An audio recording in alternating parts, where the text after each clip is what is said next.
मला मिळाला असता तर कोणाची कुठलीच मैफिल रंगली नाही असं झालं नसतं ना.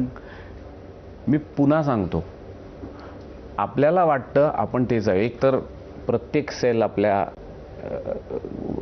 बॉडीतला एका काळानंतर, त्यामुळे आजचे आपण आणि काय ते आपण आपल्याला वाटतो पण आपण नसतो. रोजच्या दिवसातनं जे संस्कार घडत असतात त्या संस्कारांमधनं आपल्याला काहीतरी घडत असतं. सोशल मीडियावर काहीतरी घडतं, बातम्यांमध्ये काही घडतं, माझ्या आयुष्यात काही घडतं, मी काम करत असताना या सगळ्या गोष्टींचं एक नेट घडून उद्या जो मी असतो तो आज नसतो. म्हणून लोक ध्यान करतात, फ्लश आउट करतात निगेटिव्ह थॉट्स, पॉझिटिव्ह थॉट्स आणतात. ह्याच्यामध्ये एकच गोष्ट तुम्ही, आणि इथे मी म्हटलो ना मला काय वाटतं गुरूंमधून, प्रामाणिकपणा ठेवा. तो स्वर लावताना मी सांगतो, माझी प्रार्थना अशी काहीच नसते की मी आजची मैफिल फार चांगली होईल. मी असं कधीही महाराजांना विचारत नाही. मी फक्त सांगतो महाराजांना माझी प्रामाणिकपणा ठेवा माझ्यात. आणि हे मी भगवंताला मानतो, हे ग्रेस शिवाय शक्य नाही. तर कधी रंगतं गाणं जेव्हा भगवंताचा ग्रेस असतो तेव्हा जमतं. ते नामस्मरणाच्या बद्दल आता तू म्हणालास, नामस्मरणाचं काय महत्व आहे तुझ्या लेखी?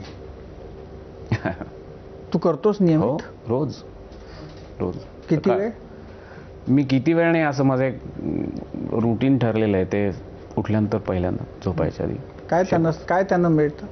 आता हे पहा, मी गोंदवलेकर महाराजांवरती प्रेम का करतो, अभिषेकी बुवांवरती प्रेम का करतो, माझ्या आई वडिलांवरती प्रेम का करतो, मला तुम्ही का आवडतात, मला तुमच्याकडनं काही नकोय, मला तुम्ही आवडता. आता प्रत्येक गोष्टीमध्ये हे का, म्हणजे मला काही हवंय म्हणून मी नाही करत, माझं आहे प्रेम, मला आवडतं रामनाम गेला, मला विठ्ठल पकडून पकडून सगळ्यांना गायला लावायला खूप आवडतं. मला शास्त्रीय संगीतामध्ये जी मजा आहे ना त्या विलंबित, ती मला भयंकर आवडते.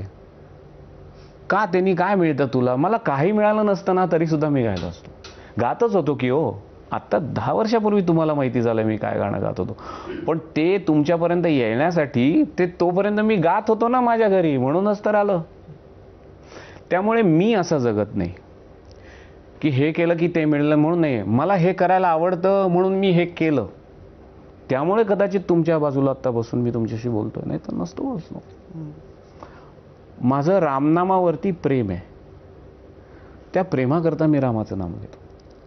माझं शास्त्रीय संगीतावरती जीवापाड प्रेम आहे, त्यामुळे मी शास्त्रीय संगीत करतो. मी उदरनिर्वाह त्यावर करायचा असं का ठरवलं, कारण त्याच्यात दूर राहायचं नव्हतं म्हणून मी उदरनिर्वाह केला. पण मी जरी आज टेक्नॉलॉजीमधला इंजिनियर म्हणून जरी करत असलो तरी मी तितक्याच पोततिडकीनं, तितक्या वेळ कदाचित नाही पण तितक्याच पोततिडकीनं मी तंबोऱ्यावरती रियाज केला असं मला माहिती आहे. कोण्या भावे देवा आतुडसी, कोण्या भावे देवा आतुडसी, कैसी भक्ती करू सांग तुझी सेवा.